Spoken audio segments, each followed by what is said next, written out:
the thing? I'm the music still. Oh, there Oh, that was. was weird. Okay. Hi, everyone. Anyway, good evening, fellow heretics. Welcome to tonight's show. I'm your host, Captain Dadpool. And I'm Natty Nat. Finally back, feeling well from her surgery. Better. Better. Good. All right. Well, you are watching Nerds and Heresy.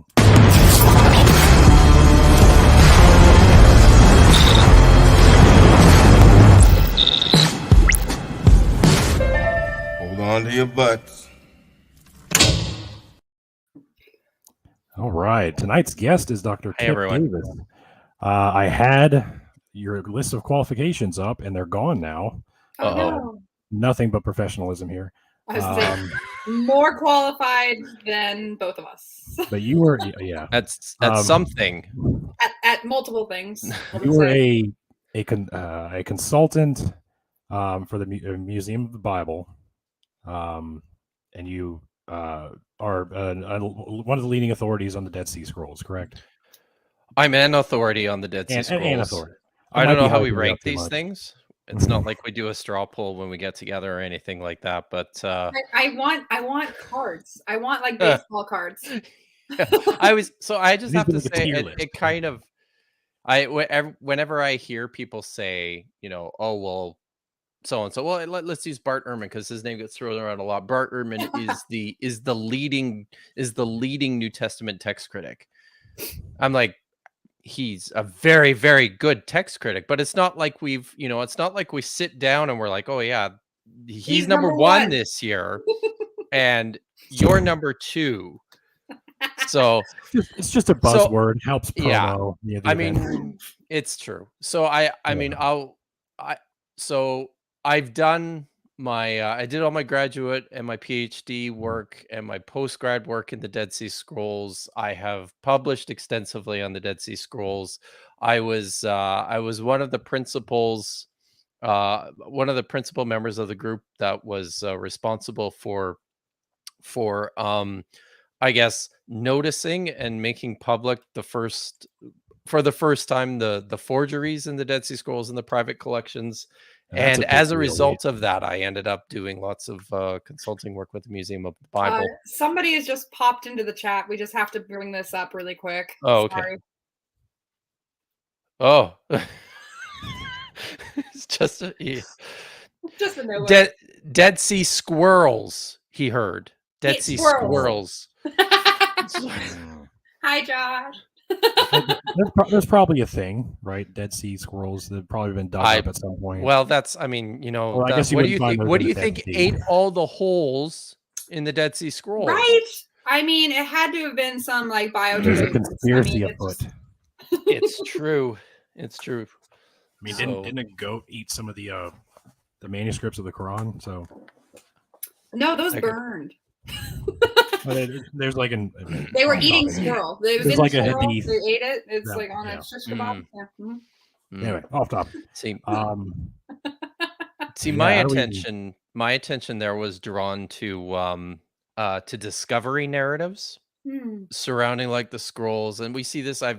There's a couple of scholars who've done some really interesting work on this. I'm thinking of Eva Morochek and Nicola Denze Lewis, I think is her name, where they've looked at the stories of the discovery of like the Dead Sea Scrolls, the famous story of the shepherds who threw the rock in the cave and got scared and ran away and came back and found these things, and then the story of the guy who found the Nag Hammadi library.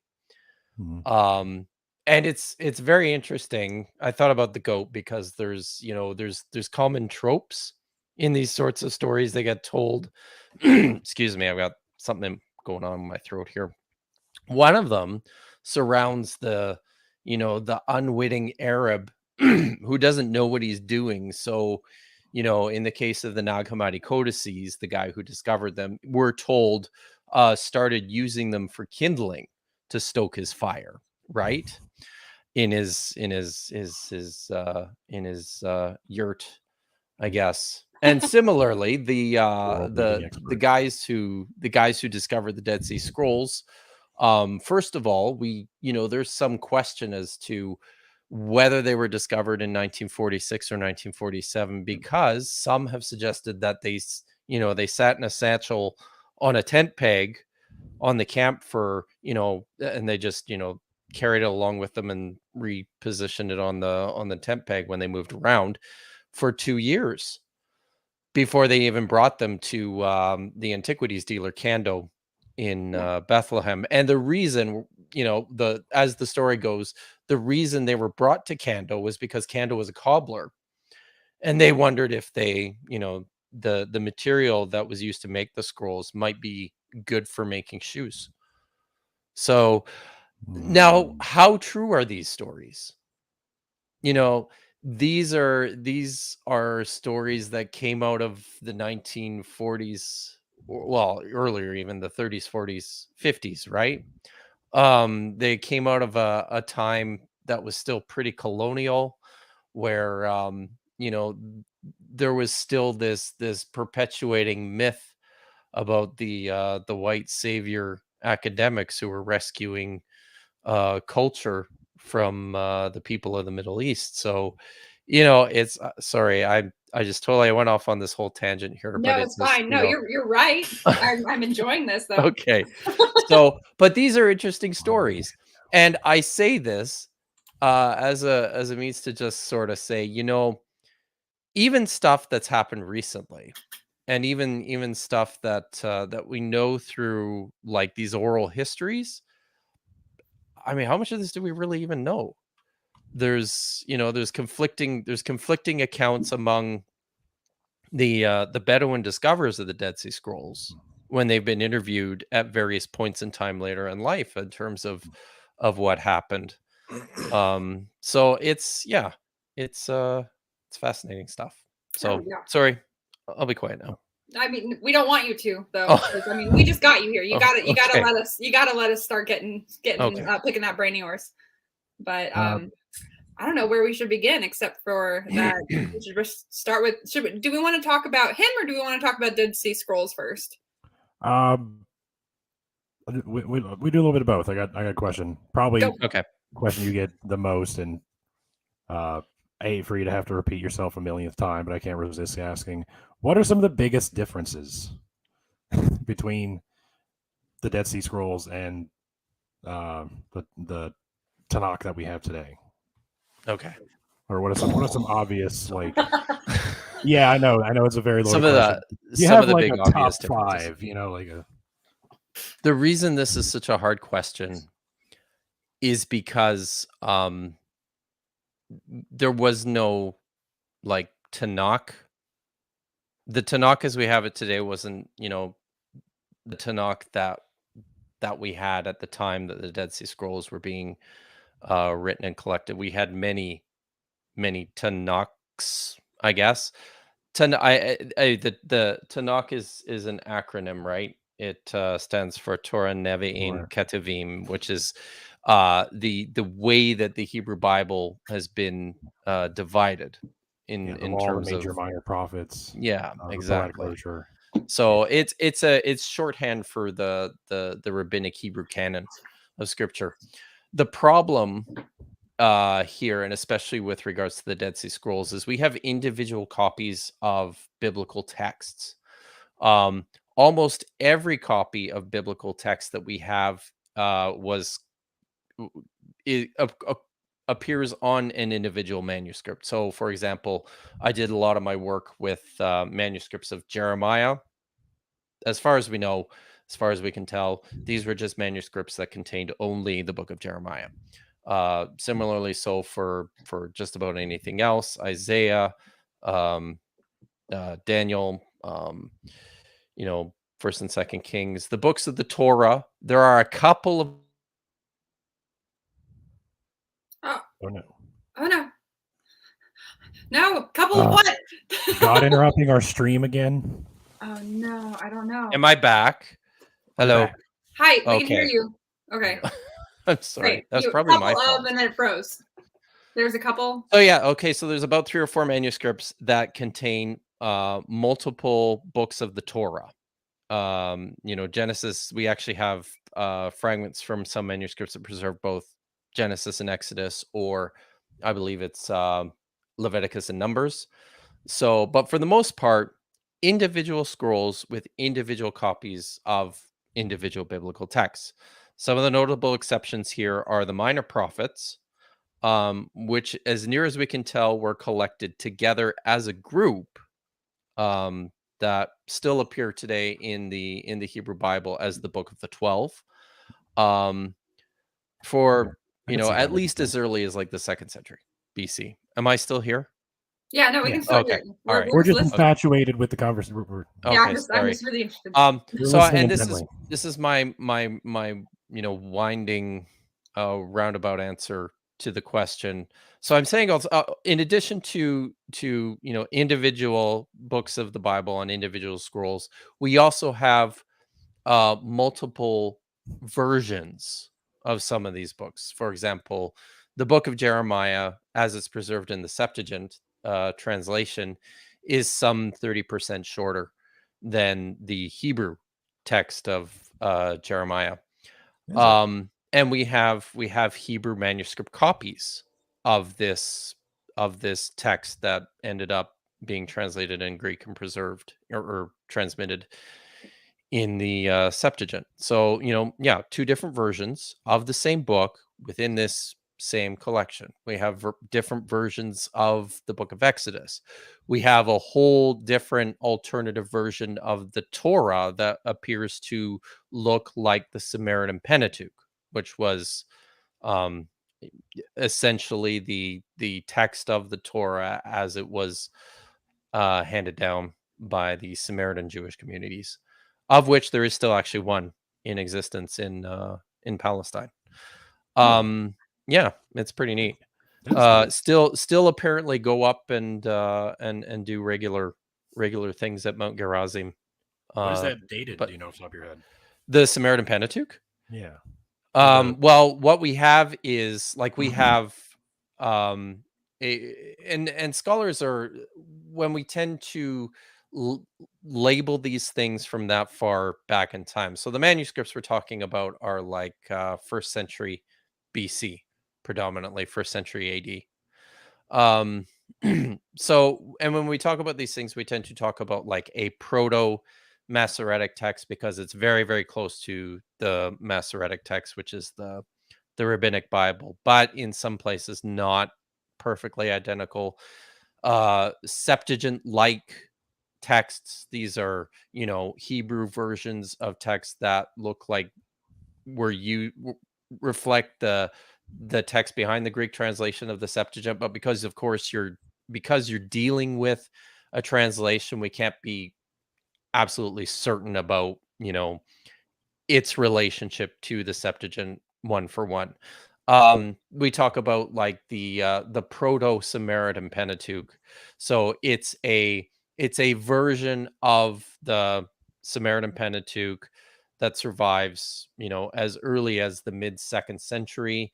But again, it's got some differences to that text tradition. There are actually some scholars who will make the argument that the Samaritan Pentateuch minus the Samaritan bits, because there's like Samaritan polemical bits within the Samaritan Pentateuch. For instance, most famously, Mount Horeb in the book of Deuteronomy is substituted for Mount Gerizim.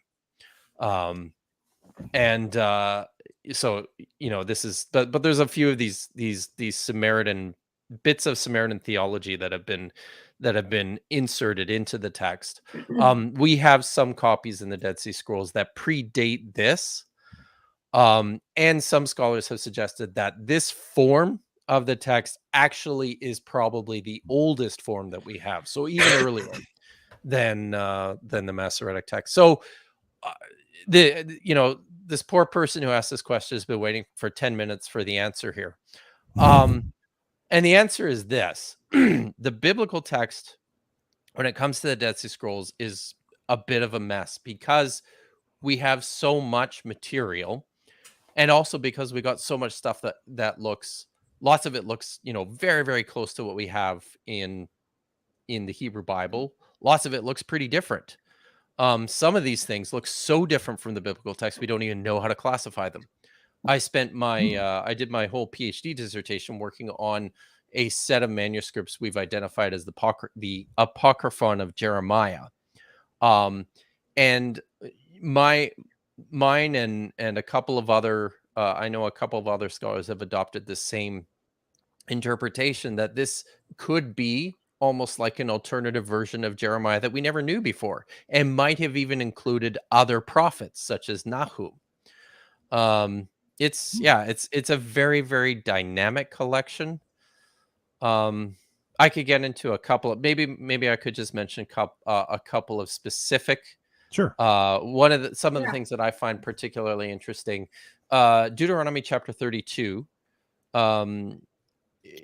preserves. There's a very, very famous passage in there, which indicates or reflects back on the polytheistic roots of the Israelite religion. We actually have a manuscript copy in the Dead Sea Scrolls which preserves the text. Actually, let's just open this up. It's actually Deuteronomy 32 verse 8. Verse 8. So I'm gonna open it up here. Oh yeah. If you get it before I do, you can go ahead and read it. When the Most High gave them their inheritance, when he separated the sons of man, he set boundaries of the people according to the numbers of the sons of Israel. And as I understood it, this text is referring to the Elohim, or the children of God, being given their own inheritance, and Yahweh is the one who received Israel as his, but he was, the jealous one. He wanted all of them. And it's basically what it is it's El dividing the nations, and allotting each one of the members of the pantheon their inheritance, is essentially what's going on. And Yahweh received his portion, Jacob, or Israel. So in the version you read, it said that he fixed the boundaries of the people in relation to Israel's numbers, or according to the numbers of the sons of Israel. This is a textual corruption, and this is something that scholars had suspected long before the discovery of the Dead Sea Scrolls. But we actually have now a copy in the scrolls of a manuscript which preserves the original reading, where it says he fixed the boundaries of the peoples according to the numbers of the sons of the gods. So the boundaries were fixed according to the number of the members of this divine council. We have a manuscript in the Dead Sea Scrolls that preserves this reading. Something that's really interesting is this manuscript dates to only about 50 BCE. So this is a reading that was still widely in circulation up until almost the time of Jesus. There's another there's another manuscript. See if I can. You know what? I better not try, because I'm gonna end up just getting lost in this if I try too hard. But there's a couple of other manuscripts that reflect these sorts of original readings, which can be controversial. There's some that have preserved readings that have solved problems for us in the text. In First Samuel, I think it's First Samuel chapter 10. I should go to this one.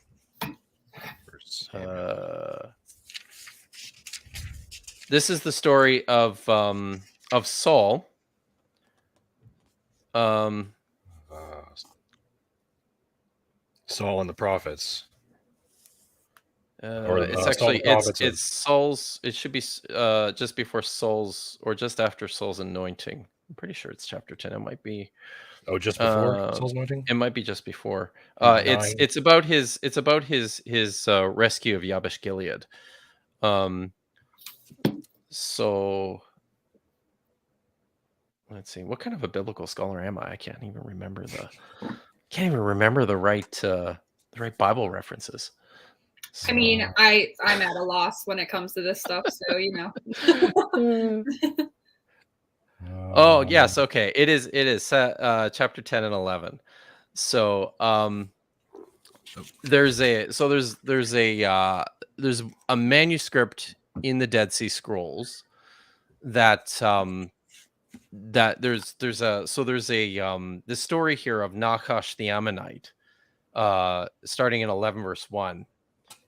It says, Nakash the Ammonite marched up and sieged Yabesh Gilead. All the men of Yabesh Gilead said to Nakash, make a pact with us and we will serve you. But Nakash the Ammonite answered them, I will make a pact with you on the condition that everyone's right eye be gouged out. I will make this a humiliation for all Israel. The elders of Yabesh said to one another, give us 7 days respite, and so that we may send messengers throughout the territory of Israel.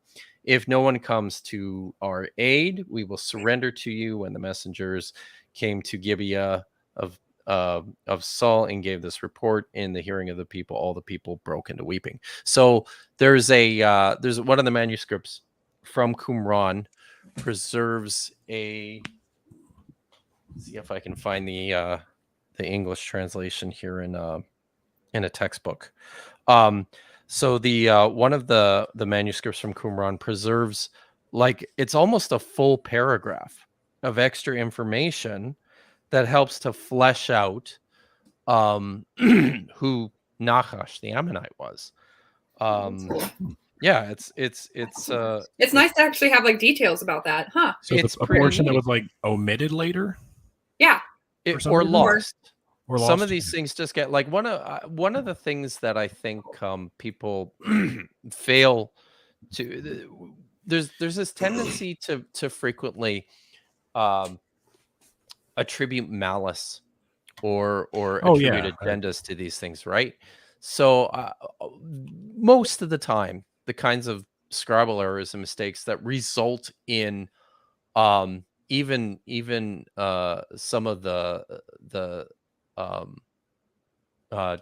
translational and interpretive difficulties we have today are just the result of sloppiness, which is or even just but this is part of, and this is just part of normal scribal culture. I'm gonna say there's always going to be translation errors because everyone's going to have their own opinion of what the context includes and how it's written, and if there's spaces and if there's not spaces, and if there are intentional spaces or if there's just gaps, and if there's a letter missing, stuff like this. And when you start to look at early manuscripts too, before the scripts were standardized, it's very easy to confuse one letter for another in a number of instances.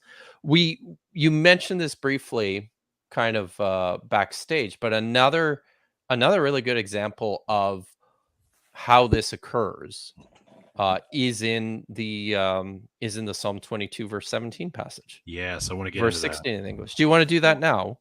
Yeah. Well, actually, we've got a super chat. Let's jump and then we'll come back to it. Super chat from Pat. Thank you, Pat. Thanks, Pat. He's asking, okay, Dr. Kipp, given that the Hasmoneans, Judean conquest destroyed the temple in Gerizim in the late 2nd century BCE, how likely, in your opinion, was it that Sumerian texts were targeted for destruction? That's a good question. He paid for it. So, I should have paid him for that question. That is a really good question. Pat was like, here's money. Answer it. Damn it. The pressure is on for Pat to get his money's worth now. Super chat and you shall receive. There you go, Pat. I've put the pressure on. So I would say, can you just, let's see if I get, there we go. Okay. Targeted for destruction.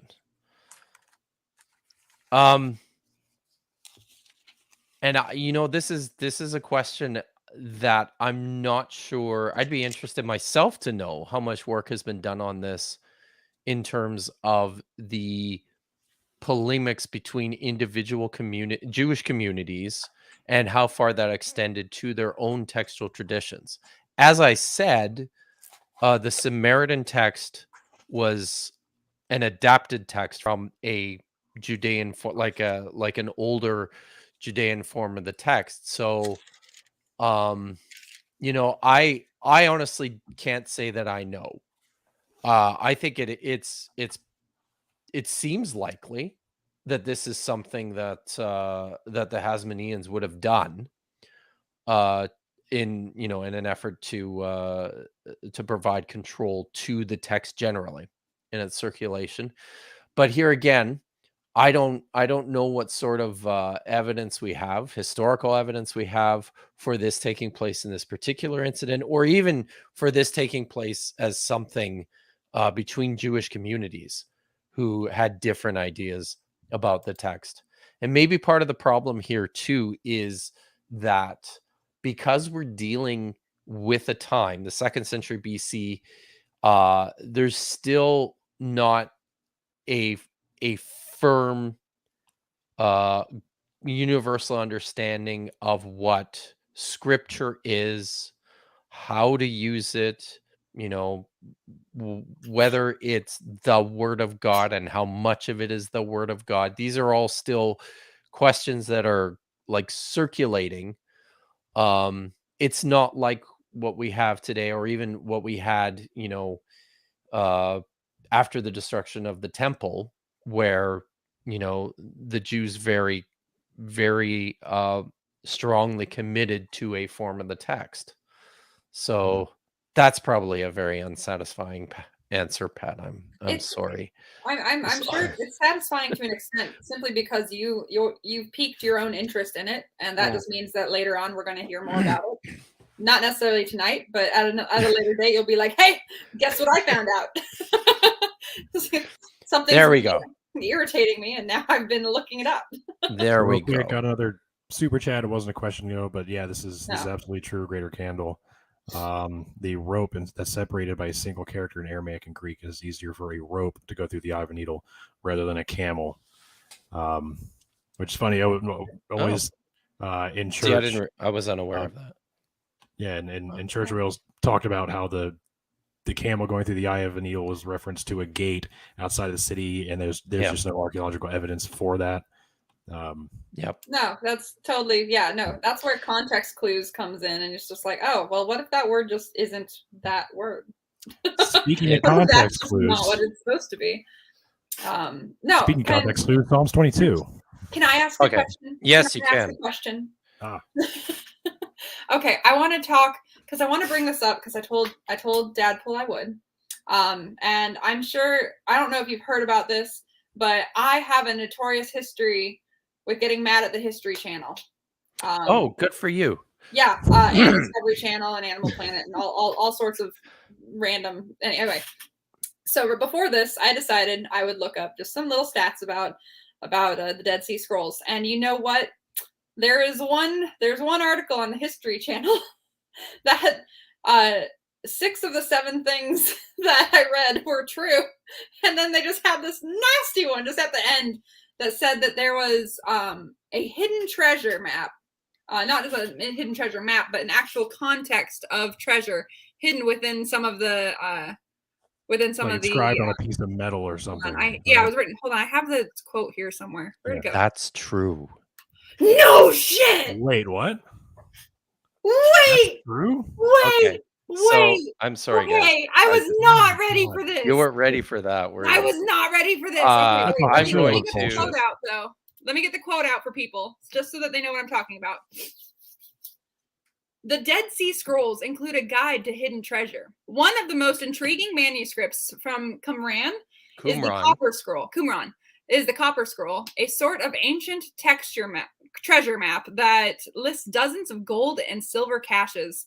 While the other texts are written in ink on parchment or animal skins, this curious document features Hebrew and Greek chiseled into metal sheets.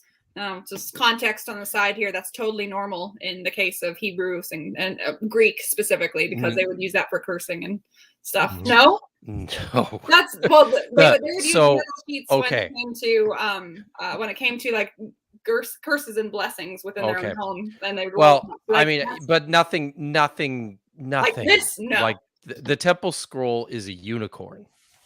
Or sorry, not the temple. Sorry, the Copper Scroll is a unicorn. Yeah. Can I share my screen? Because I'll show you here. Oh my gosh, yeah. So perhaps some of your eyes to better withstand the passage of time.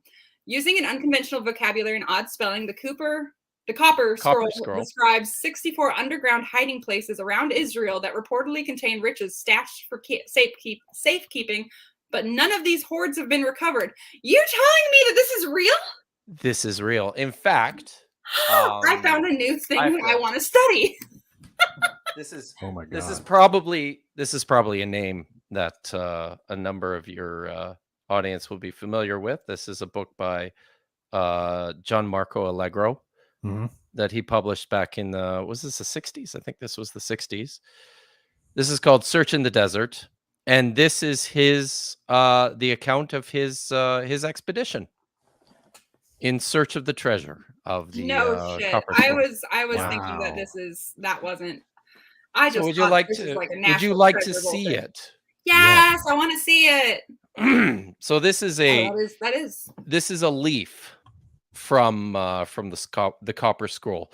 When it was discovered, so it was a roll, like a scroll, but it's thin beaten copper. It's 2,000 years old, so totally brittle. Oh yeah, absolutely. You know, for years it took over, I think it was 10 or 12 years for them to devise a plan on how to open it. They ended up taking it to the University of Manchester, my alma mater, and they cut it into these strips and just basically opened it up by cutting it apart.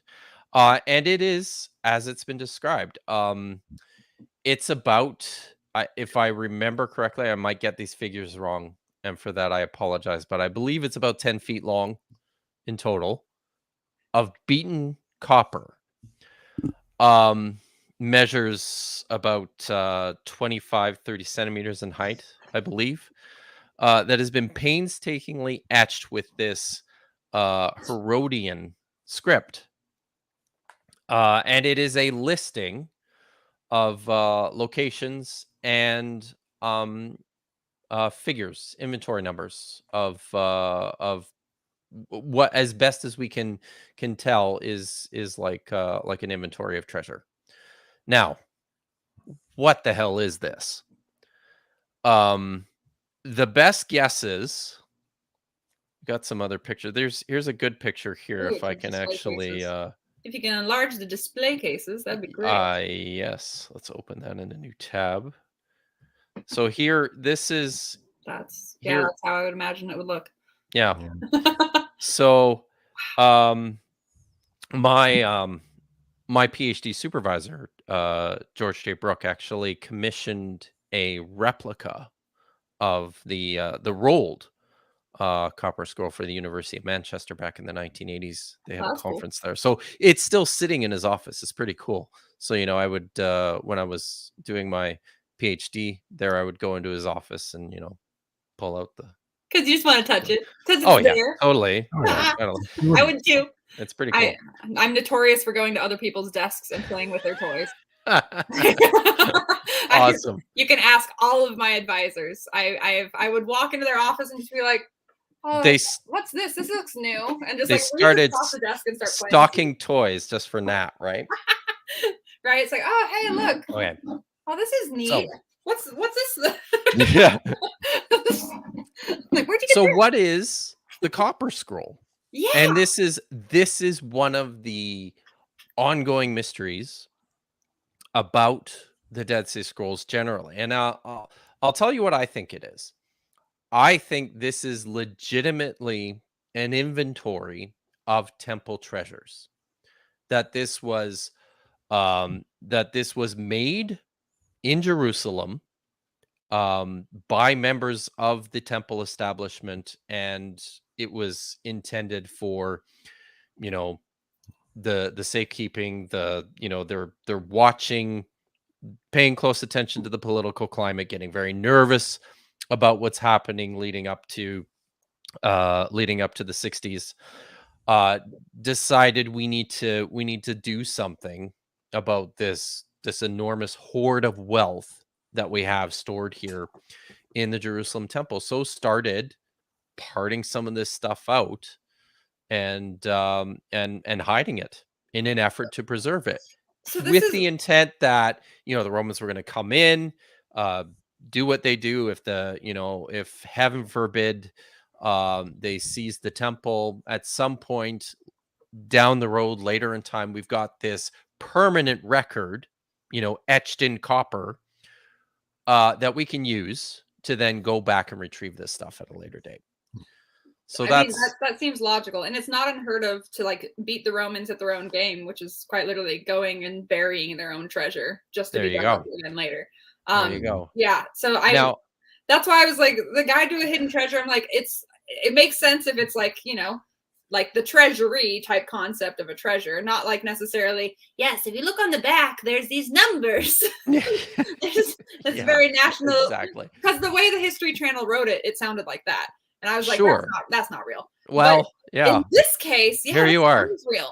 So that makes sense. But History Channel likes to make it sound a whole lot more mysterious than it is. They sure do. Damn it.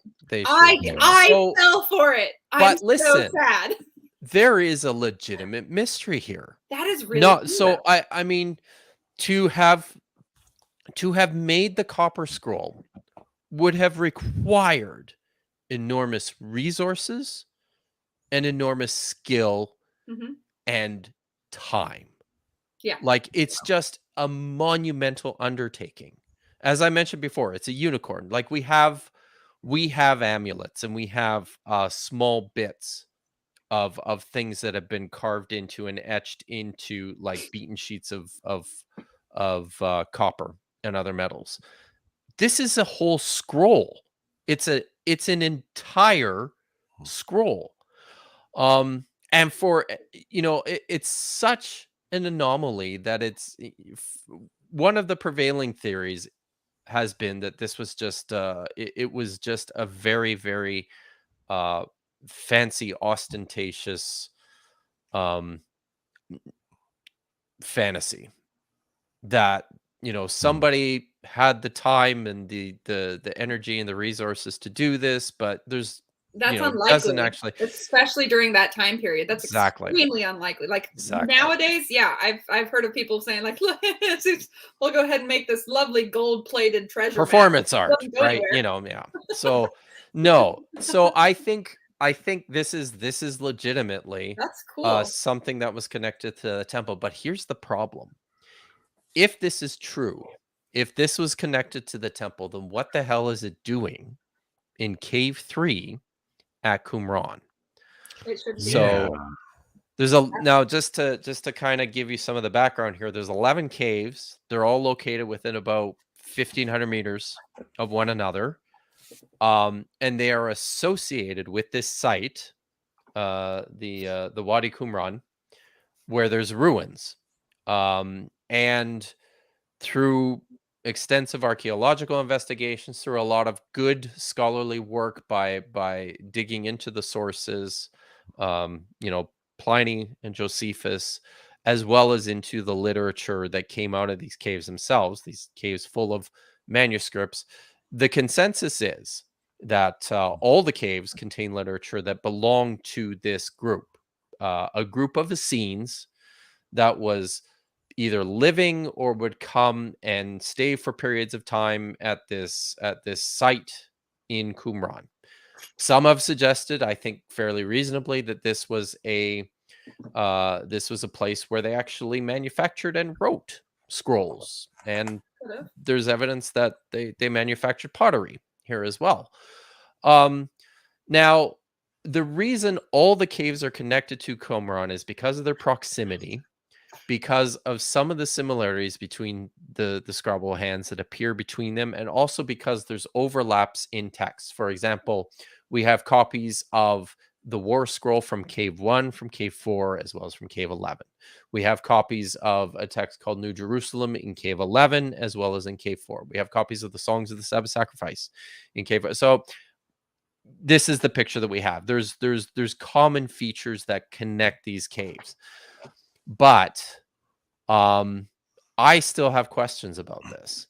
And the Copper Scroll is one that absolutely throws a wrench into this theory, because why do these people have the copper scroll?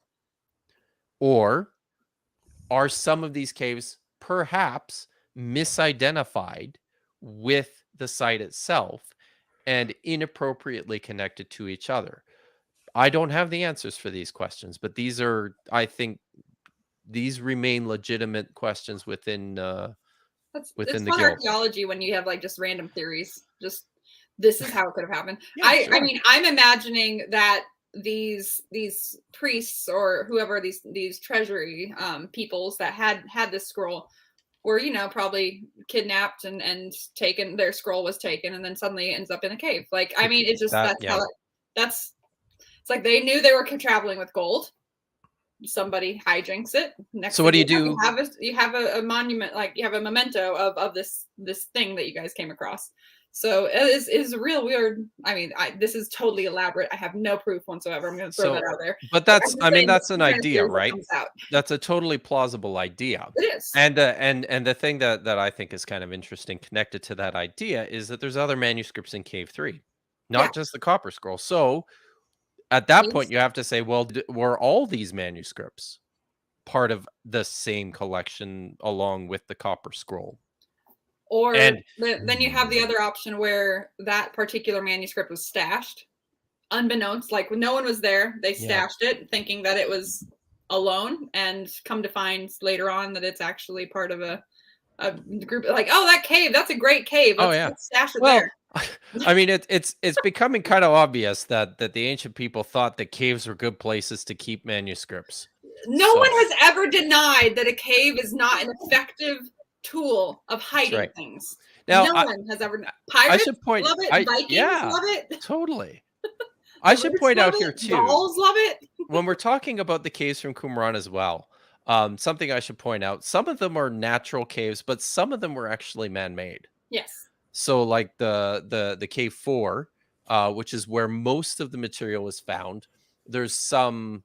I mean, we're talking about tens of thousands of fragments of manuscripts in total here, but there are some 550 or 60 individual manuscripts. Good Lord. That have been identified from this particular cave. So this particular man-made cave looks like it was probably a library of some sorts.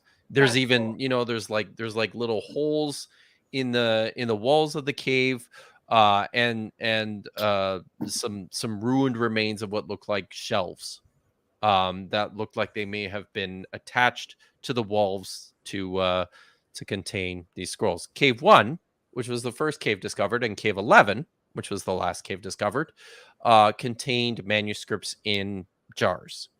A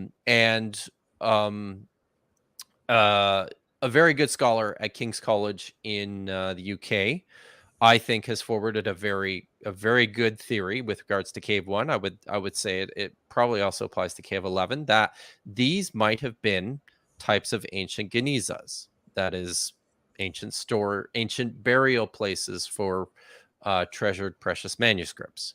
This still occurs in Jewish synagogues today, and we actually have like ancient synagogues. There's an ancient geniza from a synagogue at Matzah. There's another one, in a very, very famous one in Cairo, that have yielded enormous manuscript treasures. When the manuscripts got too old to use and no good anymore, you couldn't just throw them away because they were too highly regarded and too revered too highly as scripture or sacred.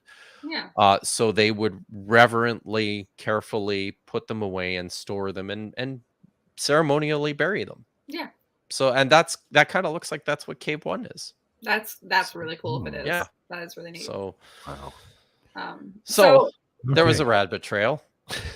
No, I'm sorry. I'm sorry I brought it up, but I'm kind of happy at the same time because I'm glad I got that confirmation. Yeah. I have more questions unless Deadpool wants to throw. Sorry, something. I just noticed one from Pat here. Sorry, and I will answer Pat. I think Al Walters has done some really nice work on the copper scroll. So yeah. Anyways, I'll take a moment then, and I'll answer a question as well. Sure. If I had to pick someone to go treasure hunting with, which first off, I hate that term. Archaeologists hate that term. Don't use that term. That's a terrible term. But if I have to pick out of the 3 that you've given, Rick O'Connell is the one I'd choose. And the reason why is he'd get me there, he'd keep me safe, and he'd let me do the thing I need to do. Jack Sparrow will steal everything, and Indiana Jones. Brendan Fraser. So, hey, I was going to ask you, Nat. Yes. Indiana Jones. No. Grave robber or archaeologist? Neither. He's a historic treasure hunter. Historic treasure hunter. Okay. He's a historic treasure hunter that damages everything he touches. Yeah. I saw online and I read. Well, I was very, very amused by somebody posted a 10-year rejection letter for Dr. Henry Jones Jr. Yes, online. I think I've seen. Yeah, I think I've seen that. That made it through the internet for a while. There's like, I'm sorry, Dr. Jones, but unfortunately, every artifact you bring out has no posterity. It doesn't have any indicators as to where you found it, and there's some questionable authorities. You don't publish. Nothing's published. You haven't published anything, and there's a line of female students that have complaints. Exactly. It's pretty great. Yeah, no, that's wonderful. Okay. I don't care if Jones has a whip. I realize that I like whips. I know that, people, but that's besides the point. You got to give it to him. That's a plus. That's not something. That's not a personal thing. Like I grew up around horses and cattle. I have bull whips. I know how to use them, and I don't like Indiana Jones because he doesn't know how to use it. So I grew up in the city, and one of my best friends was so obsessed with Indiana Jones movies, and I grew up in the 80s, the late 70s, 80s, early 90s. So obsessed with Indiana Jones that for his 12th birthday, I think, he actually got a bullwhip. And then for his 13th or 14th birthday, his parents actually bought him a copy of Indiana Jones and the Raiders of the Lost Ark. And so this was back in the time when you couldn't buy copies of movies on videotape. So they paid like back then, like $120 or something. Oh, wow. Outrageous like that. Food for a month as it was back then. So cool. Anyways, sorry guys. So that side point, that aside, talking about being a leading expert at the museum or a consultant at the Museum of the Bible, I wanted to discuss the events surrounding the understanding of how the Dead Sea Scroll fragments were fake. Can I just say that, like, I've been doing these things on YouTube for almost a year now. This is the first time anybody has asked me about the story behind the Dead Sea Scrolls forgeries, and I've been dying to talk about it. This is the question I've had for over a year. I've been wanting to ask you. Over a year, sir. All right. I want to know, how did it come about? What were you looking at to be like, well, that doesn't make sense? I mean, like, what triggered is this even real question? Yeah, this is there is a real story here. So I'm so sorry, Deadpool. I totally hijacked. I'm so sorry. Can we give a little background for those in the audience who don't know? Give us a background as to what's going on in this picture.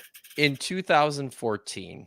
Sorry, no, that's probably I should say this is something that really became public information in 2017. In 2017, news outlets all over the place were reporting about fragments in some of the private collections belonging to mostly to like evangelical and Christian institutions like Azusa Pacific University or Southwestern Baptist Theological Seminary, but also in a private collection in Norway belonging to Martin Skoyen, a very eclectic manuscript collector.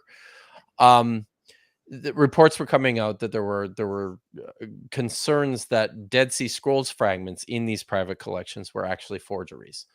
The fragments from several fragments from Skoyen's collection and all the fragments from the Museum of the Bible underwent a battery of forensic tests conducted by physicists and material, like ancient material specialists.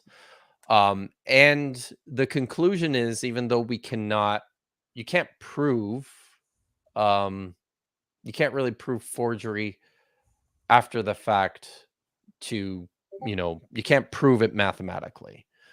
But the results are that on the basis of the preponderance of the evidence, it's almost certain that all of the fragments in these private collections are in fact modern forgeries. I believe modern forgeries that were made in the late 20th century.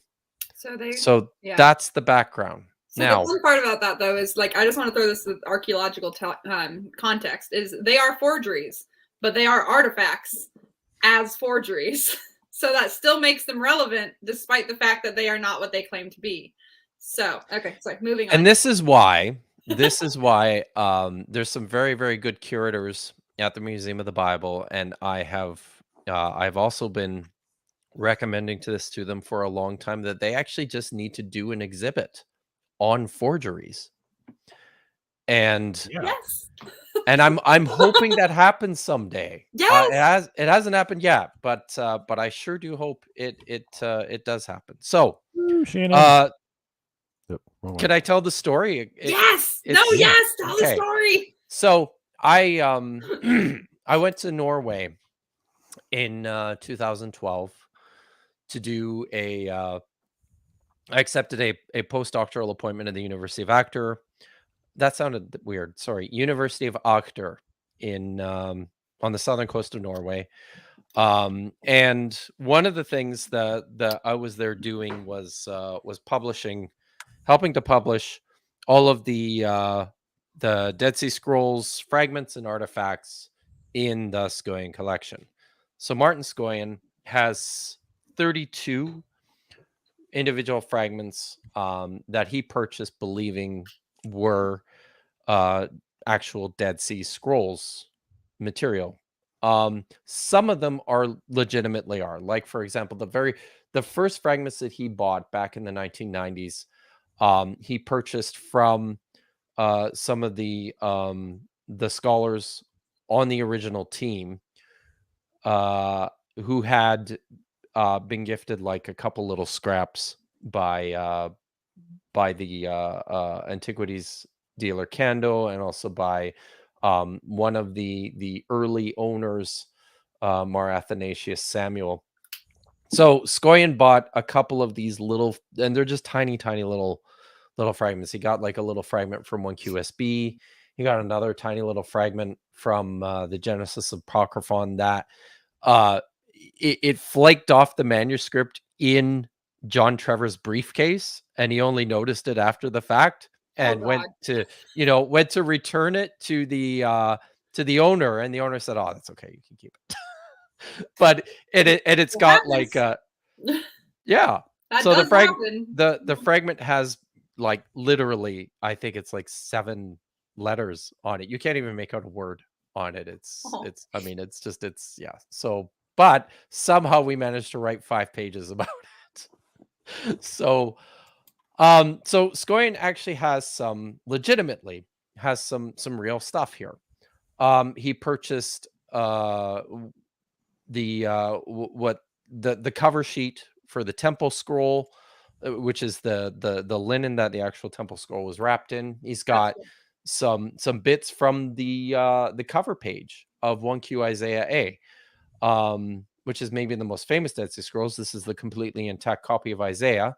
When it arrived at the Hebrew University, it actually, or was that no, not the Hebrew University. Sorry, when it arrived at Kando's shop, it actually had a cover page, but by that time had been broken off.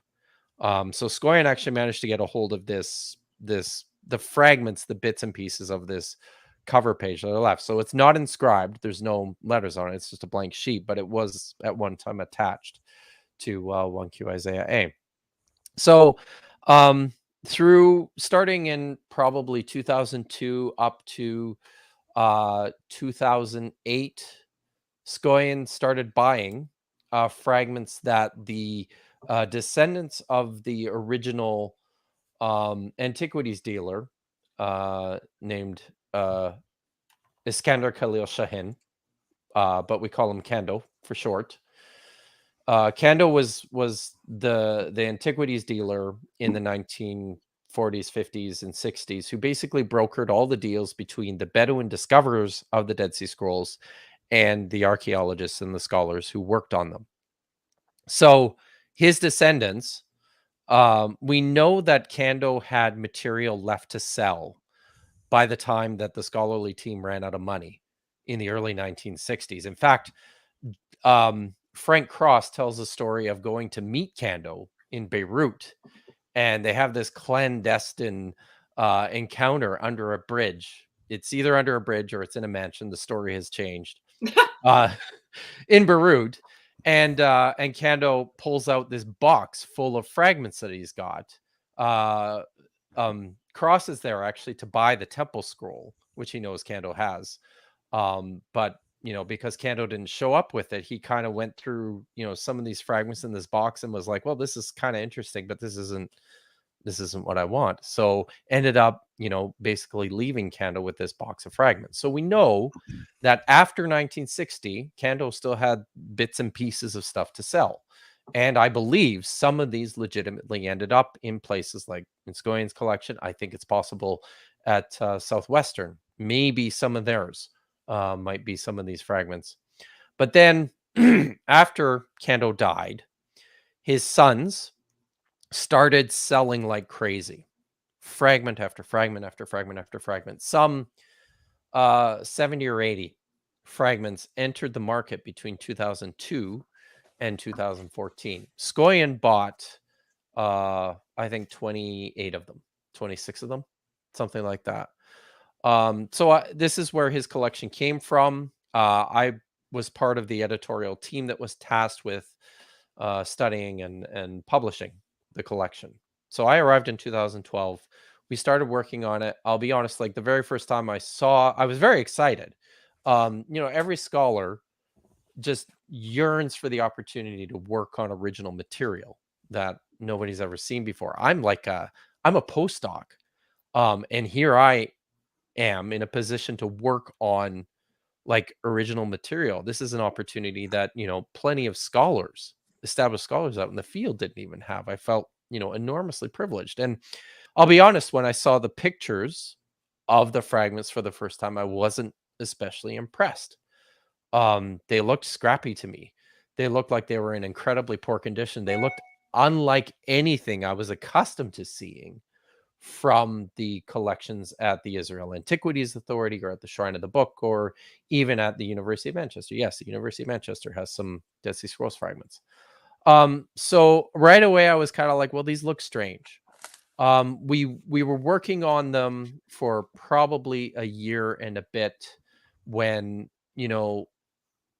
over time and through the course of looking at this stuff so closely for a while, myself, my colleague Orstan Yusnis, the guy who was doing the paleographical work for us, a very brilliant French paleographer by the name of Michael Langlois, started to harbor like serious suspicions that these fragments were probably forgeries. And a lot of the things that gave them away were and maybe if we like, I don't know if you probably can just sort of see what's behind me here. These are some fragments from one of the copies, the Qumran copies of the Book of Daniel. You can see they're they're like jigsaw puzzle piece shapes, right? Yeah. But the letters all look very much the same. They look very similar to one another. The lines are all, everything lines up correctly. We started seeing some really suspicious things on some of these fragments where it looked like somebody was writing on the fragment, but then when it got to the edge of the fragment was struggling to get the text in. So they shrunk it down and within a bit. Well, our suspicion was that these were actual legitimate like pieces of material, fragments of some sort that were blank that somebody had written on afterwards. but they're very small, right? And you're writing very small. Like the letters are only maybe 2 or 3 millimeters in height. Yeah. So it's really hard, and they're in very, very poor condition, which was the other thing that was very, very strange about these things. The fragments from the Dead Sea Scrolls, the ones that are in Israel, they're, I mean, they vary in terms of the quality of the parchments that were used, but they're very, very, all on the whole, it's quality stuff. So it's smooth. It was easy to write on. This is not what we see in the fragments in Scoian's collection, and this is one of the things that started having us go, this is really weird. I'm starting to wonder if these are possibly, not legitimately where they have claimed to have come from. Mm-hmm. And the running mantra from scholars, and it's still something that's propagated by certain people today. Weston Fields, who is the director of the Dead Sea Scrolls Foundation, for a long time has been beating this drum and saying, if you can trace a fragment back to Cando, this antiquities dealer, then it has to be legitimate. This is the only way we have now of provenancing any of this stuff, so we have to accept it all as legitimate. And I'm sure you and everybody in your audience can see through this as just incredibly naive. So this is the situation that we were left with. We had a bunch of material that we started to become really suspicious of. My friend Orstein started writing out a memo, and we started cataloging all the problems that we were seeing, and we put together a list of 22 out of Scoian's total collection of 32 that we had serious suspicions about. And it was like a 30-page memo. We delivered it to Scoian, and he responded and said that as a result of this, he wanted to have some fragments, not all of them, tested. We went back and forth quite a bit about what to do in terms of publication.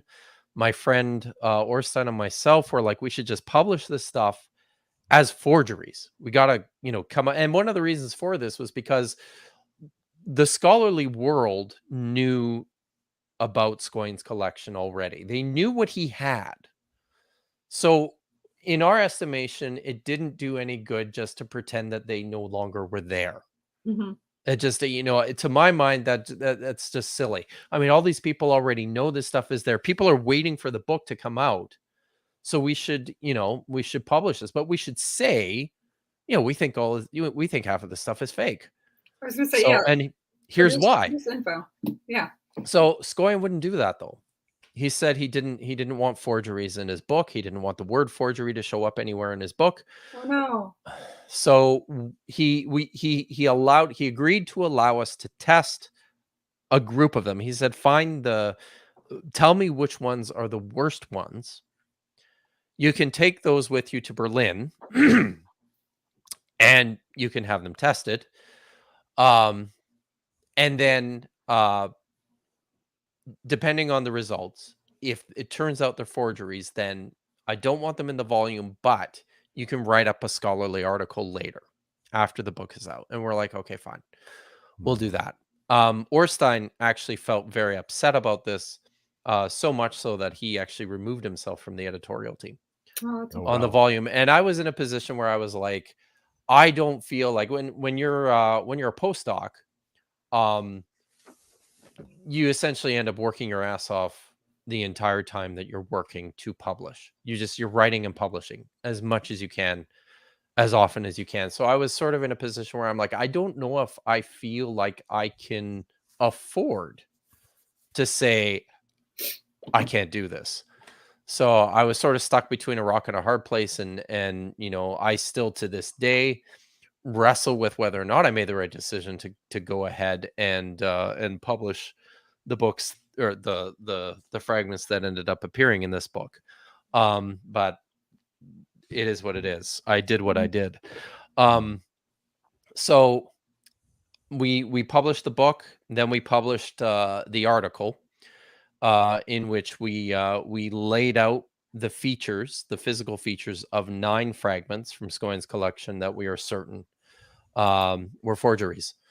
And then around this same time, so the book came out in 2016.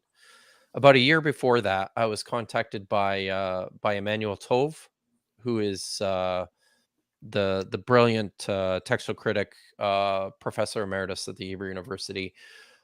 He was overseeing the publication of fragments from the Museum of the Bible, and he needed help with putting the book together. So he approached me and he asked if I would be interested in helping him out. I said absolutely, and I was suddenly, for this period of time from about 2015 through to the end of 2016, when everything was published, I was in this very unique position where I had unfettered access to everything from Scoia'n's collection, as well as everything from the Museum of the Bible's collection, all sitting on my desk, like on my computer desktop. So it was very exciting. And what was, and I was in this place where I'm like, oh my God, I'm seeing the same things that I've been seeing in Scoia'n's collection in the Museum of the Bible fragments. So we had an editorial meeting. But here's the kicker. I'm not allowed to talk about it with anybody, because at the time scholars, when they signed on to do work with the Museum of the Bible, because you have to, the NDA thing. Yeah, we all had to sign these NDAs. So I couldn't talk about it with anybody. The only person I could talk about it with was Emmanuel Tove. So these are conversations that he and I had all the time about what we were looking at in this material. So we had an editorial meeting in the fall of 2014 in San Diego at the Society of Biblical Literature meeting. All the editors were together. We all gave presentations, and I went up to the front and I gave a presentation, and I said, I think all of these fragments are fakes. And how did the room erupt? Did they go crazy? So it was, I was impressed actually by the response. So David Trowbridge, who was at the time the curator, and Jerry Pattingill, who was the general editor, he ended up overseeing the educational arm of the Museum of the Bible Materials. They were all there. Emmanuel Tove was there. Representatives from Brill were there. The first response I got was from Mike Holmes, who is still the leader of the Scholars Initiative at the Museum of the Bible, and he's a terrific guy. He's a very good New Testament scholar. He's also just an absolute gem of a human being. And he was the first one to speak up, and he said, if they're forgeries, he said they're forgeries. He said, but and he actually said, I can speak on behalf of the owners of the collection, the Greens, that they want the due diligence done on this material, and they want this to be completely transparent. So go ahead and do your work. Don't worry about the implications of this. Just keep going. That's rare.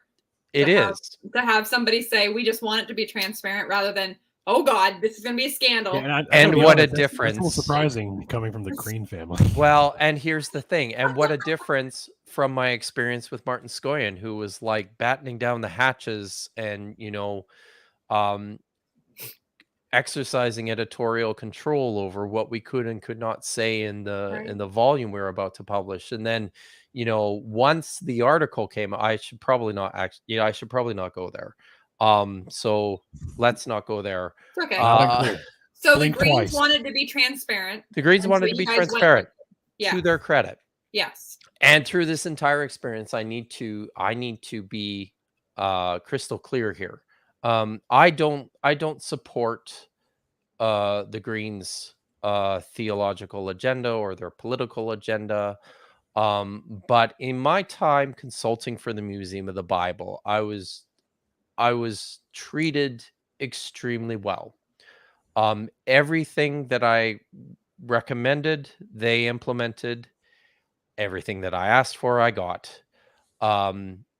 Everything, and I'll say this: when all the work on the fragments in the Green Collection was finished, and I had been writing back to the editors, and because I'm Tove said that we need to leave it was left up to all the individual authors of the manuscripts to form their own conclusions, as it should be. So he said, ultimately, he says, we just have to make sure that things look fine. But it's really up to the original editors how much they want to talk about this. Because I'm like waving my hands and, at every opportunity and like red flagging everything in these copies that I'm editing. I'm like forgery everywhere. So he Tove told me he wanted me to write an introductory chapter on the paleography and the physical features of the fragments. I was like, okay, I guess this is the place to do it. So there's one chapter in this book. In this one, this is the book that Brill has discontinued. They won't sell this one anymore. No. Yes. Do you have any extra copies? And can I claim them? I'm sorry, I don't. I wonder if I could get a lot of money for this now. But no, don't sell it. Keep it.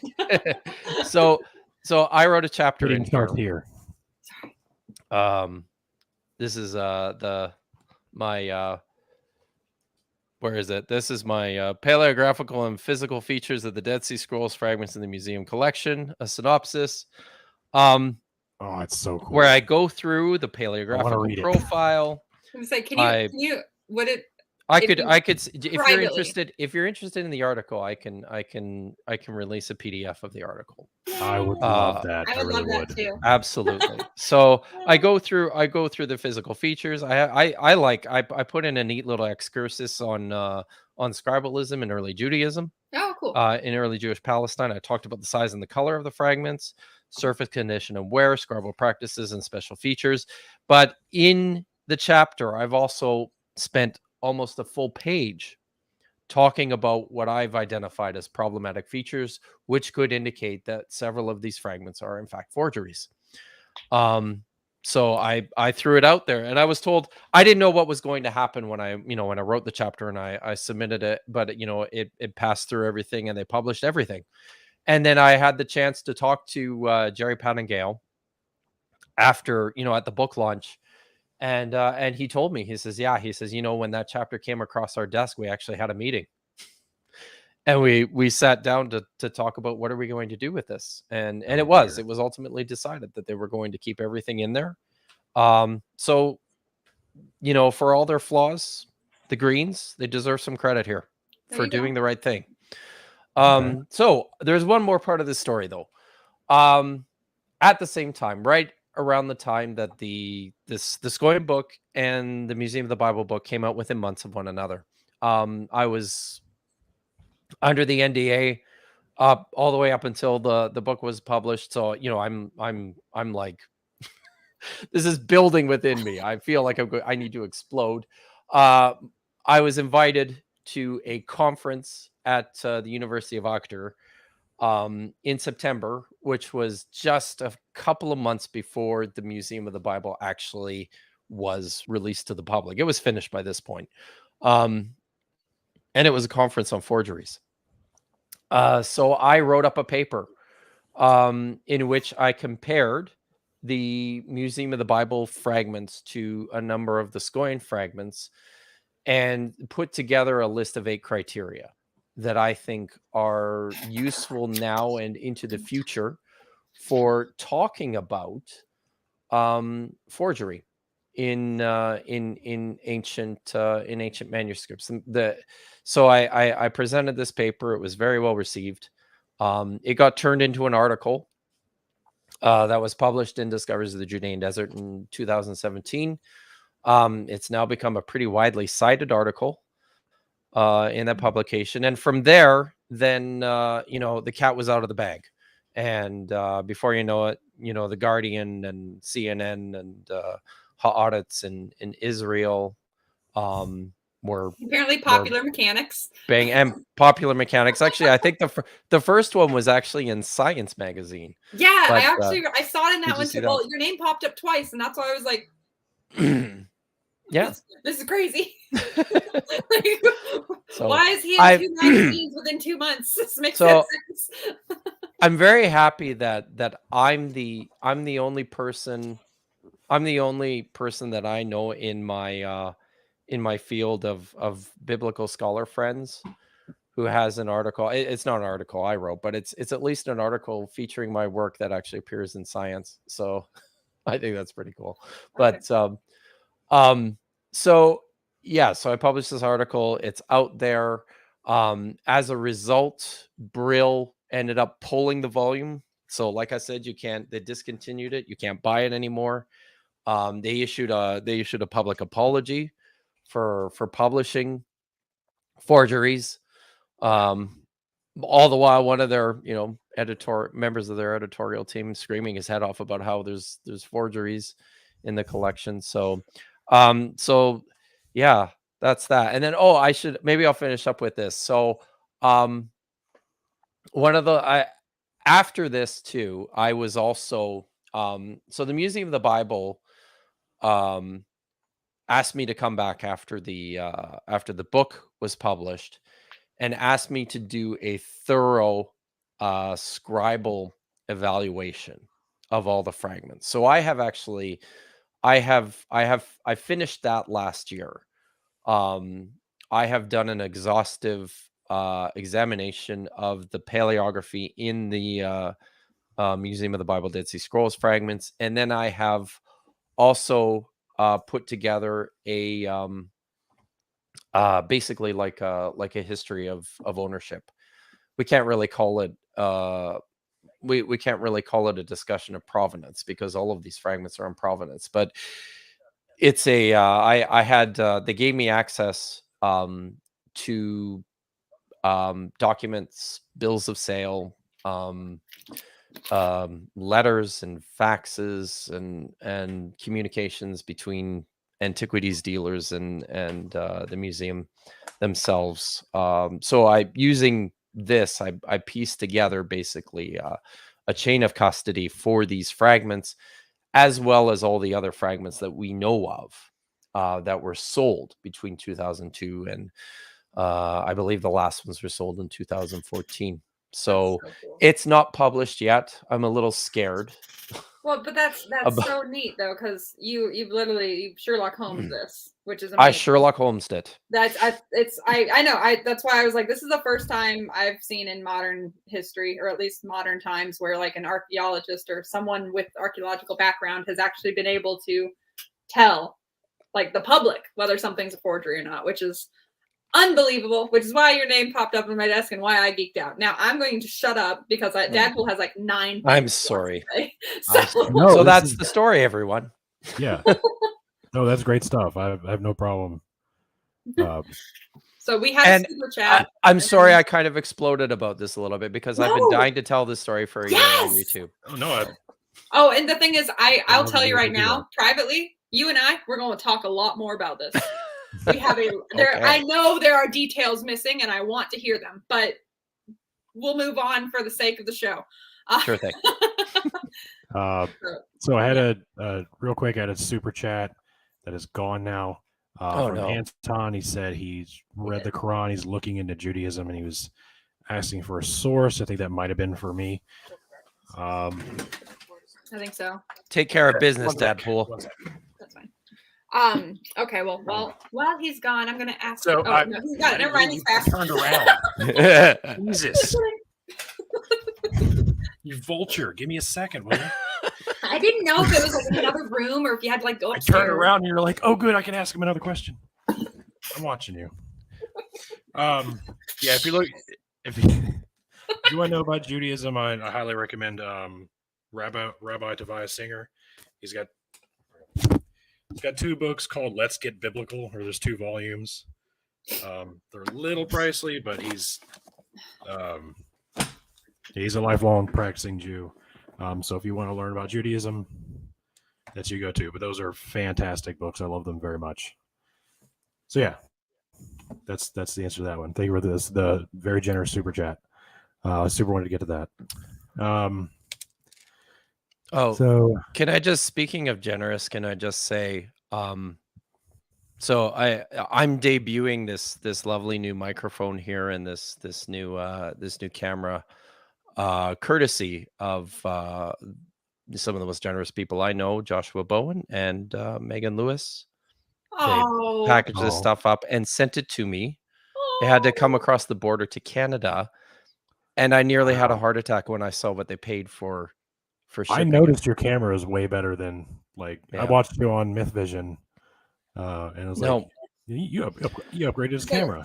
Josh says he was tired of watching Minecraft. Yeah, it's pretty accurate. You know what? Josh has, if he's going to complain about it, then he paid for it, and that's all I gotta say. If he puts his money where his mouth is, and that's awesome. I have the same complaint about Bart Ehrman. Like all his videos, just like, dude, you've got money. I know you have money. Buy a fucking decent just anyway. Yeah. There's no excuse. I'm trying to paint here. You don't have an excuse to have a shitty camera. No, that's true. Anyway, so yeah, I wanted to go into Psalm 22. Oh yeah. People in the chat have been asking about that. Okay, so let's talk about this. Yes. Do you want to tee up the issue here, because you know something about this, right? Yeah. So let me read this real quick. I'm going to start with verse 12. Psalms 22:12. Many bulls surround me, strong bulls, and Bashan encircle me. Roaring lions, they tear at their prey, open their mouth wide against me. I'm poured out like water, and all my bones are out of joint. My heart turns to wax as it melts within me. My mouth is dried up like a potsherd, and my tongue sticks to the roof of my mouth. You lay me in the dust of death. Dogs surround me. A pack of villains encircle me. They pierce my hands and my feet. All my bones are on display. People stare and gloat over me. They divide my clothing among and cast lots for my garment. So when I first started looking into this, or the reason I started looking into this, is I knew crucifixion was not a thing in David's kingdom. So I was like, deconstructing from my Christian brain, I was like, oh, this is prophecy. And now I'm looking at it more objectively and like, wait. And your hands being pierced doesn't make sense. He's talking about, animals tearing apart his body in various different ways before and after this passage. So like suddenly he's being nailed to something. So I started looking into it, and that's ultimately how I discovered you, Dr. Kipp, in the episode you did on MythVision. It was fantastic because it's ultimately it was mistranslated in the Septuagint. Is that correct? And it actually means they. Go ahead. No, the passage in Hebrew. I was trying to find. I actually have I made a community post about this on my own page. This is a while back though now, where I basically went through point by point. By the way, I have the link to Dr. Kipp's YouTube channel and descriptions. It's very good. I highly recommend subscribing to it. Thank you. Okay, so but the issue here is so this is a this is a mistranslation or a how do I put this? So the word in the Greek is horoxon, which means to dig. So the passage in Greek literally says they dug my hands and my feet. In the Hebrew, it's ka'ari, which means like a lion. And so the whole verse says, dogs surround me like a lion, my hands and my feet. And that's the literal translation. One of the arguments from apologists is that this reading in the Hebrew, like a lion, my hands and my feet, must be a scribal error because it doesn't make any sense. There's no verb in there. And it seems strange. Like, what does that mean? One of the reasons why that's an argument to be rejected on the face of it is because when you read through Hebrew poetry, you will suddenly encounter a very frustrating lack of verbs within sentences. It's not unusual for Hebrew poetry to be replete with all sorts of very, very strange sentence constructions. So I would say at the outset, yeah, it's not a very good argument.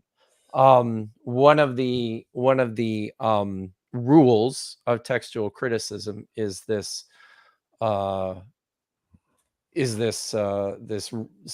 statement that says the more difficult reading is probably the more accurate one. That is to say, scribes throughout antiquity were constantly fixing the text. So if you encounter something that's really difficult, chances are good that, and if it's different from something that looks a lot simpler and cleaner, there's a good chance that this is something that's been cleaned up or polished. It's like this isn't really Occam's razor. Yeah, kind of like that. And even that, I would say that on its own is also not a very good argument. But it is, it works sometimes. Excuse me. So with this particular passage, that's not really what's happening with this particular passage. What's happening here is the Septuagint translator has encountered a manuscript written in Hebrew, which is either written such that the vavs, the letter vav and the letter yod in the manuscript look very, very close to one another. And this is common. In the Second Temple period, you encounter manuscripts all the time where these two letters look very, very similar to one another. So instead of reading ka'ari, he read keru, which some have suggested could be a form, and that's kof, aleph, resh, vav, as opposed to kof, aleph, resh, yod. Kof, aleph, resh, yod is like a lion. Kof, aleph, resh, vav on its own doesn't mean anything. But there is a verb in Hebrew, kof, resh, vav, keru, which means they dug. Now, the argument is that, this could be a lengthened form of that word. And this is something we see in manuscripts from the Dead Sea Scrolls, where scribes will frequently employ vowel letters because this is a consonantal language. There's no vowel pointing as early as, the first century. So they would throw in helping vowel letters for pronunciation. We think, we don't know, but this is what we think probably. So the argument is that this is what this is. Keru is a lengthened form of the verb, meaning, they dug. That was, mistranscribed from ka'ari. Either misunderstood by the writer of the translator of the Septuagint, or he was reading from a manuscript that had confused these letters and written a vav instead of a yod. So this is a scribal error. And the Septuagint translator comes to this passage and he's like, I don't know what this is. I don't know what it means, but it sure looks like this Hebrew word, keru. So I'm going to translate it with horaxam, which means they dug. So they dug my hands and my feet. That on its own doesn't really make any sense either. And, for a number of years, Christian apologists have been looking at this passage and saying, well, dug is like boring a hole in something. So this could be digging or boring holes in the hands and the feet. So he pierced my hands and my feet. So this is where the reading came from. Now, how do we know this is a scribal error? It's been suggested that the Dead Sea Scrolls actually support the Septuagint reading. I would say yes and no. There's one manuscript from Qumran, the Nakash Psalm scroll, that dates to the early 2nd century. It preserves this reading. It's poorly preserved, but I would say that yes, it preserves this reading of Kof, Aleph, Resh, Vav, Keru, which, as I said, on its own doesn't mean anything, but under certain conditions, you could construe that to be a lengthened form of the verb Keru, meaning they dug, which is probably what the Septuagint translator was looking at. Now, the problem with this scroll, and the question with regards to this scroll right away is this an original reading or is this a scribal error? Apologists fall on the side of this as an original reading. You'll hear Dr. Michael Brown has said yes. James White has said yes. Here we have a manuscript from the Dead Sea Scrolls that preserves the reading preserves the reading. They pierced my hands and my feet. I actually have there's a video lecture out there of Professor Peter Flint, who was one of my teachers actually at Trinity Western University, saying this. We have a scroll now. We have a fragment, and there, look, it says they pierced my hands and my feet. Yeah. What's that? It's like, I've got a golden ticket. Yeah, exactly. In your face. Totally. So, that's bragging rights. There we go. So here's the question. Is this an original reading or is this just a scribal error? And I fall on the side of scribal error, and here is why. And I told you I got the coup de grace here. This is it. And it's a technical argument. So there's a term that we use called orthography when studying scripts and studying texts in antiquity. And it has to do basically with spelling. There was no universal spelling conventions in the ancient world. Unfortunately not. People in antiquity were terrible spellers. It's oral. And they were inventive spellers. Creativity at its finest. Creative. As I mentioned, we have a number of manuscripts in the Dead Sea Scrolls which preserve what's called a long orthography. That is, lots of words that preserve vowel letters. So the argument goes, this is just an instance of long orthography. This case within this particular manuscript where it says Kof, Aleph, Resh, Vav is a long form of spelling Keru. Now, the problem with this argument is that orthography is always manuscript specific. What that means is a scribe who is writing orthographically long will write orthographically long from the beginning of the manuscript to the end of the manuscript. A scribe who's writing orthographically short or defective, as we say, this sounds terrible. It sounds like it's, but that, we call it defective. It's a pattern. It's a pattern. Yeah. It's almost like using math. It's almost like using math to read. It makes sense. It does. So the question has to be asked of this particular manuscript. Is this an orthographically long manuscript? What do you think the answer is? No. No, it's not. It's not orthographically long. In fact, Professor Flint, who was the editor of the scroll and should have known better, he said that the orthography in this manuscript is not just defective, it's extremely defective. Wow. Even more defective than the Masoretic text. What? It's almost like using the word very. Yes. Yes. So, what does that mean? Most of us have written papers understand this concept. Using the term really and using the term very. Problems. Yeah, don't do that. I'm not going there. So what does this mean? This means that this particular manuscript almost certainly has preserved a scribal error, because the scribe is not prone to writing anything with vowel letters, especially not a word like keru, which, would be odd. So in the end, we have the original reading, the preferred reading, which is ka'ari, like a lion, my hands and my feet, which was misread or mistranscribed or miscopied at some point in its history. And we have an example of this, of, a case where it was miscopied in the Dead Sea Scrolls, and the translator of the Septuagint either saw a manuscript like this, or he misread the letters himself and translated with horaksan, which means they dug. Now, here's one other important factor in this whole discussion. Where is Psalm 22:17 ever quoted in the New Testament as a fulfilled prophecy of Jesus' crucifixion? That's another big problem, because it's not prophetic. It's David lamenting his struggles as king. Yeah, more or less.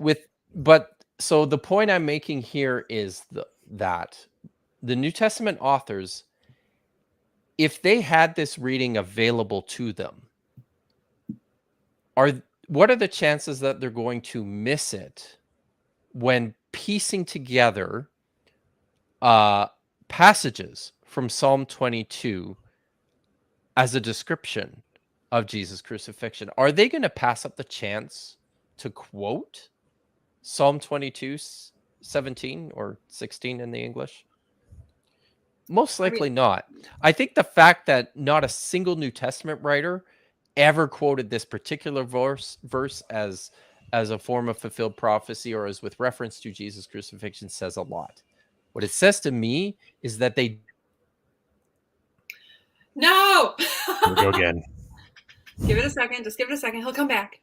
Oh, no. Where did I drop out? Am I go. back yet? Okay. Where did I drop out? You said to you, it... Okay. What was I talking about? Oh, gosh. The New Testament doesn't actually quote it. If they had access to this text. Yes, if they had access to this text, I think they would have quoted it.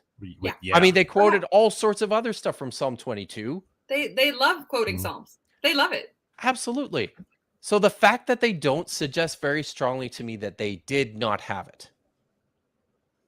And then all the other ancient evidence suggests that the way this passage happened, the way that the reason we're here where we are today with apologists banging us on the head with Psalm 22:17 is because a scribe made an error.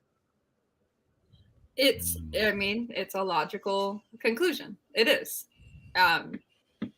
It's weird though that they it's the tricky part, but it's a lot. They have the part about dividing your garments by casting lots.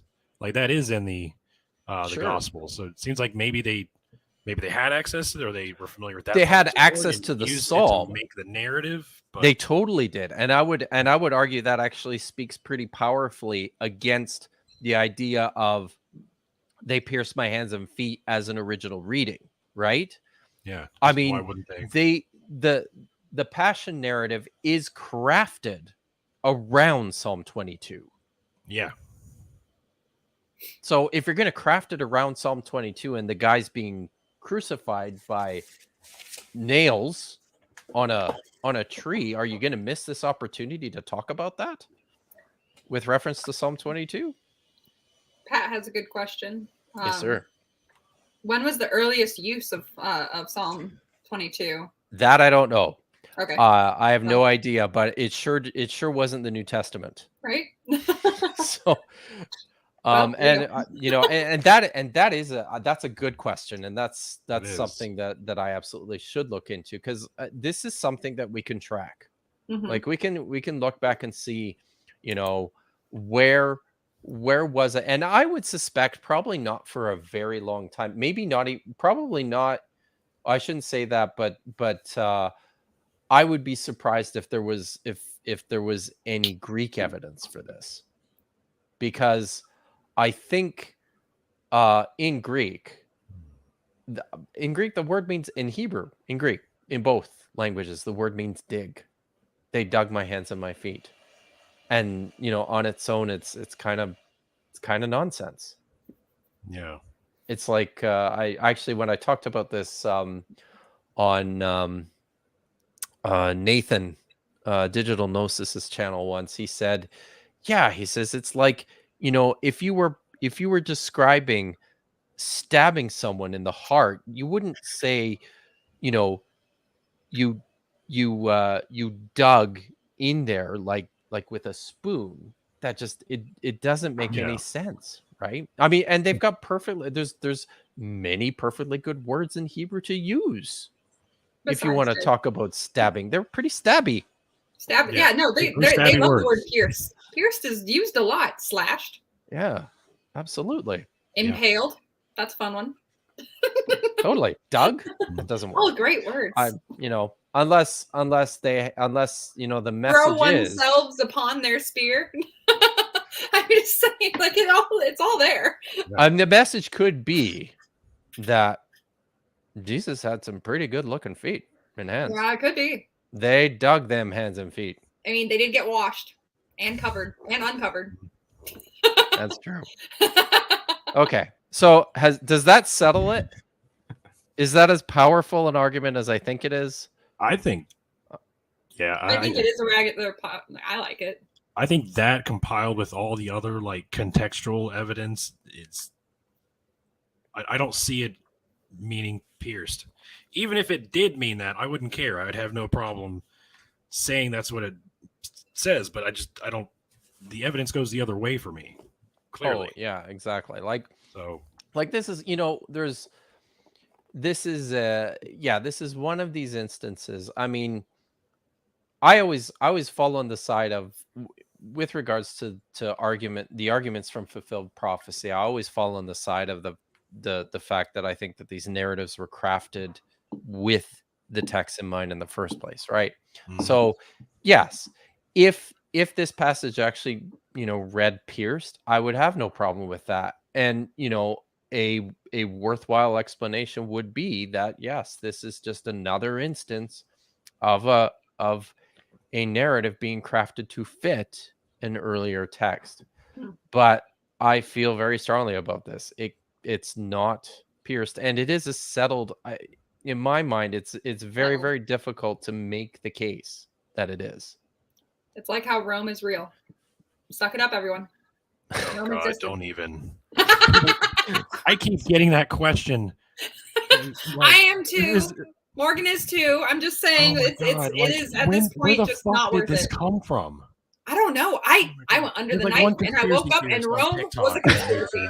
And now I'm getting all these questions like, people want me to prove Rome was real? Are you for fucking real right now?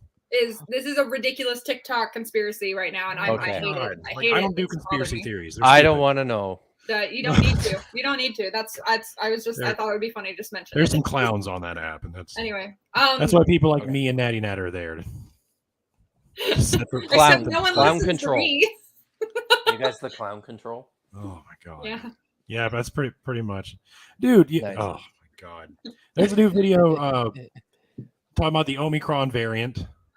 Right, and it's the mark of the beast, you guys. And I watched. I'm like, this is my fucking Groundhog's Day, right? This is happening. Oh, there's a new mark of the beast. I have to fucking debunk right now. Again, yeah, that's fun. Just take my life. Oh, just goddamn. Right. No, so I have more questions, but we are starting to get low on time. As far as I have more questions though, so I don't know where. If we want to. If you want me to just, we can talk about it in Discord. I could go for like 10 minutes. Okay. And then, do you have a 10-minute long question? Oh. Yeah, he could probably just tell a story then. Because you said that you took those scraps, those fragments to Berlin, right? Oh, yeah. And I believe backstage you said something about losing some scrolls. So this is the funny story. Yeah. Okay. So you lost. Wait, I just got to make this clear. You lost the scrolls, but these are the same scrolls that you're having to dictate origin and location and possession. I just want to throw this out here that there's some irony behind this. There is. Go on. There is. So I was tasked to courier, and our researcher on this project was the fabulous Ira Rabin, who is a physicist at the BOM in Berlin, that's the acronym. I'm not going to go through the German. It's like 187 letters long. Right. So, right, it's German. So she works at the BOM. She had put together a battery of tests to conduct on these scrolls that we were most suspicious about as to whether or not they were forgeries. Martin also, Ira had actually requested some control material as well. So Martin, Mr. Scoyne, sent along like a bunch of other fragments, like Greek papyrus and some other, I think they were like 3rd century parchments that he had in his collection. I mean, he's got this astonishingly large and eclectic collection of, like, it's not just Bible. He's got he's got one of the finest collections of Buddhist manuscripts in the world. He's got 14th, 15th century Vatican folios. He possesses my perhaps my favorite artifact, the Tower of Babel stele, which was actually a marker. It's about this big. That was commissioned by Nebuchadnezzar II himself, to commemorate his restoration of Hammurabi's ziggurat sometime in the 6th century. And the most awesome thing about this stele, and the reason it's called the Tower of Babel stele, is because it opens up with Nebuchadnezzar talking about what an awesome guy he is, and how he's the greatest king in the universe who's ever lived. It says he mobilized all the people everywhere to come to this one spot in Babylon, and he unified them for labor. And then it talks about how he had them mix bitumen with pitch to make bricks that they baked in the fire. And then he says that they did all this in an effort to make a tower whose top would pierce the heavens. Does this sound familiar? No. Why was I not told this in biblical archaeology? Well, not a lot of people know about this artifact. I'm ashamed. So this is Andrew George, who did the work on this artifact, has he's written it up and suggested, and a number of scholars have run with this idea that this is possibly the background material for the story of the Tower of Babel in Genesis chapter 11. And the picture, what I like to imagine is that the Israelites were languishing in their exile, the Israelite aristocracy, because let's remember, only a small fraction of the nation ever actually went to Babylon. All the rest of them remained in the land. That's a whole other conversation. So these poor Israelites languishing in Babylon see Nebuchadnezzar, the very proud, arrogant man, undertaking all these monumental building projects, and one of which is this impressive ziggurat that he renovated, and then had the audacity to write this ridiculous flowery commemoration for. What better background material than that to talk about the pride of humanity and how that resulted in the breakup of the nations and the origins of language. So, But I was going somewhere with this. Yeah. Damn it. So where did the pieces? Oh of yeah. go? So no, sorry, I was talking about Sky's collection. So he's got all these fine things in his collection. So he sent along these fragments. He sent along some parchments with me, and this was funny. I was like, wow, this is. I mean, it's millions of dollars worth of artifacts, and I was nervous about taking this stuff with me from Oslo to Berlin. And so I asked him, I said, like, are there special containers or things? Do I need to declare them at customs? He says, no. He says, just stick them in your backpack. And I was like, okay.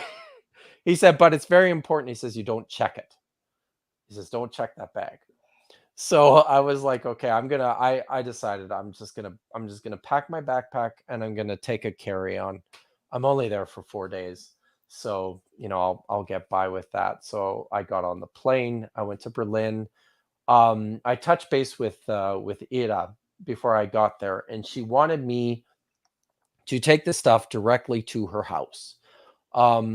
So like my mom lived in Berlin for a few years when I was in my early 20s. Haven't been back there since then. So I had like a familiarity with the city, but not great. And my German's bad. It's very poor. It's embarrassingly bad. So she was like, here's where I live. You should be able to find a bus here straight from the airport. So I looked, and I went to the bus counter and saw, okay, I need to take this bus. There's a big lineup of people waiting to purchase bus tickets. So I was like, I don't want to wait in line because the bus is coming in 4 minutes. So I'm just going to run to the bus stop and buy a ticket at the dispensary. So I went over there. I bought my ticket. I got on the bus, and it's by this time I think it's 9:30, 10 o'clock p.m. So I get on the bus, I sit down, and the bus pulls away from the airport terminal. And then I had that feeling. You've had that feeling before where you're like, you can't place it, but something's wrong. Oh yeah. Something's For sure. missing. Yeah. And I feel lighter. Why do I feel lighter? I start doing this, right? I'm like, got my backpack, wearing my headphones. The heavy metals coming through okay. So I'm doing my pockets, and then I'm like, oh God, I don't have my suitcase. My suitcase is not here. It's not with me on the bus that's driving away from the airport. So I run up to the Dead Sea Scrolls. with the Dead Sea Scrolls fragments in it. So I run up to the bus driver, and I just said to him, I said, stop the bus. I left my bag at the terminal. Either of you guys ever been to Berlin? No. Not since I was little. Okay. Like 7. The Berliners are not famous for their manners. I've never met Germans that are famous for manners. So they're a little better in the south. Okay, fair. Yeah, as you head towards Austria, I can see why you're a little calmer about things. That's it exactly. So the bus driver, I kid you not, did not even turn to look at me. Just driving, and I'm speaking English because my German is shit, and I'm panicking, right? So I said again, louder, stop the bus. My suitcase. I left my suitcase at the airport. Back there. Stop it so I can get off. He would not look at me. And I'm standing this far away from him and shouting at him. Wow. So somebody, some nice or maybe irritated Berliner on the bus, like, starts talking to the guy and telling him, look, this guy's in distress. You need to stop the bus so he can get off. This American doesn't know what he's doing here. Yeah, exactly. So stop the bus. He's going to make a feat. That's right. So and then the bus driver gets angry and he shouts at me and he stops the bus. So I get off. I'm about thank God we didn't go very far. I was about a kilometer, maybe a little more from the terminal, and I ran. I was like running back to the terminal, and I went to the ticket kiosk. It was the first place I thought maybe I just left it, where I was sitting on the bench for those 2 minutes. No, it wasn't there. I walked into the terminal, and I could feel it. I could feel like I was going to start to cry soon, and I was starting to imagine, if I have lost this bag, do I even go home? No. I'm sure. You're done. I'm sure Martin's. So I'm sure the owner of this material probably knows people. He probably knows some the sorts of people that could look after this sort of thing. So I was scared to death. But I went into the terminal and it was sitting there, it was still at the bus counter where I guess I had left it when I went to go check on the bus schedule and stood in line. But so there was a like a good 20-minute window there where I had lost these, irreplaceable ancient manuscript fragments. And yeah. How many people watch this show? Enough. Oh God. Somewhere between 30 and 3,000. Yeah, depends on how good the episode is. And I gotta say, this is definitely one of my favorites. Oh no. My career as a manuscript courier. Oh no, it's okay. It just over. Means if I ever work with you, I'll never trust you to hold the things. I'm not. That's all it means. So, you're not allowed to travel. I'll travel with the things. You can't travel with the things. I don't think that's a mistake you'd ever repeat, though. No, never. No, now he's terrified. I don't think. Right. That's one of those you fuck up one time. Yeah, that's your something entire that life, you only do once in your life. You've learned. Okay. That's true. So I have told this story before, but just to friends and to colleagues over a couple of beers. But I never ever told this story to Mr. Skoyan. So that's right, folks. You heard it. If you're watching, I'm sorry. I am very, very sorry. But thank the maker. Sure. There you go. So there we go. Not normally how we ended this show, but okay. That's a great way to end the show. I did notice that you're terrible at this part, aren't you, Dadpool? I am very bad at ending my shows. It's just whatever bone you have to be born with to be able to end shows not awkwardly. I was born without it, so I consider it a birth defect. But yeah, I think that qualifies. That's fine. We need to get you back on here, though. I want to make that recorded right now. This was very fun. Awesome. I'd be happy to come back. Yes. Awesome. I very much enjoyed it. Thank you so much for coming. Yeah, I really enjoyed this too. I appreciate it. I'm gonna head over to the Discord. Okay, I'm probably not. I'm really tired. I had a long day today, so yeah, totally get it. I'm gonna leave it here. On Discord also. But thanks everybody for watching. Thank you for the super chats. And thank you to Upper Davis for coming on and sharing with us some some fun stories there. All right. That was good. Good night. All right. Good night, everyone.